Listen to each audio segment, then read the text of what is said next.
Yeah, this is Terry McKenna, named after the late, great Terence McKenna, the cyberdelic prophet of the 90s, who predicted a lot about what would happen with augmented reality and virtual reality before the word metaverse was even coined.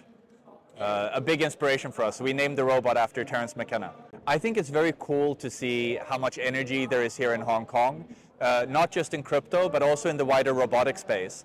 Hong Kong and the Greater Bay Area, where Hong Kong, Shenzhen, Guangzhou is arguably the center for robotics today, and increasingly one of the biggest centers for crypto as well.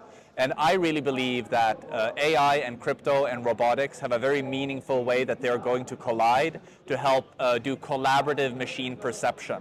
Robots helping each other understand the world, sharing sensor data with each other, sharing compute resources with each other. This is what we've been building since 2021, and we think Hong Kong is the perfect place to build something like that. I didn't get into robotics to think about cryptography, right? The reason we got into spatial computing in general is I have a very strong belief that the future of human language and communication is always pushing towards higher bandwidth forms of communication, and being able to manifest your imagination in physical space through augmented reality, I just think is an inevitable part of the human future. And it turns out that the same technology that you use to make an iPhone be good at augmented reality is the same kind of technology that you use to make a robot be able to navigate the world. And we realized in 2021 that there's a big part of the tech stack missing for both the future of the metaverse and the future of robotics that is being underserved, which is how do we get a sense of the physical world. 70% of the world's economy is still tied to physical locations and physical labor, where AI cannot be helpful at all until you learn how to interact with the physical world. So I think that AI's biggest promise is not to help us code and things like this, but to help us with manual labor, the kind of labor that humans don't want to do and shouldn't have to do. But before we can get AI to help us with those things, we must first teach AI to interact with us in the physical world. We started building in 2019. We were building augmented reality applications. By 2021, we had developed a very clear vision of what it was we wanted to do, and we started building the underlying protocol called the postmesh, and we've been building nonstop on that since 2021. So we have spent perhaps over 100 engineering years so far building this protocol. It's hard to say because AI is accelerating the work that we do by so much. So every month we're more productive than the previous month as we start using AI tooling ourselves. But we believe that we'll be able to show this guy being autonomous perhaps as early as June this year. Autonomous means, one, it needs to have an agent that can make decisions according to a mandate that it has been given, but it also needs to combine that agency together with a sense of the physical space. So that's what we're building. We are not building the agent stack. We trust other people to build out the sense of agency, but we need to augment those agents with a sense of space.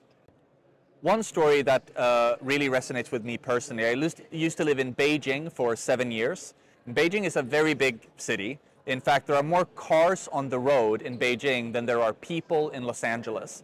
And the average, yes, there are more cars on the road in Beijing than there are people in Los Angeles. In my hand, I'm like, okay. Yeah, Beijing has a population approaching 30 million. Yeah. Right. So the average commute time for people in cars is close to 2 hours. So if you do a quick back of the napkin calculation, you find that about the time that it took to build the pyramids is lost in Beijing traffic every single week, right?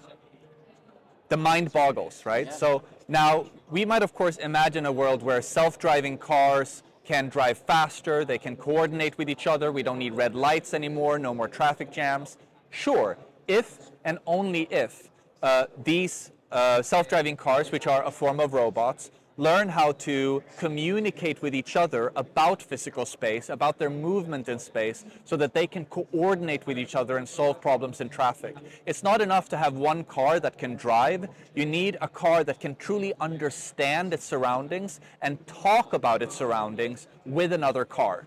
So once you've solved that, which is one of the things that we're building towards, then we hope to see things like fully automated traffic in cities like Beijing, allowing us to reclaim literally thousands of years of human productivity every week.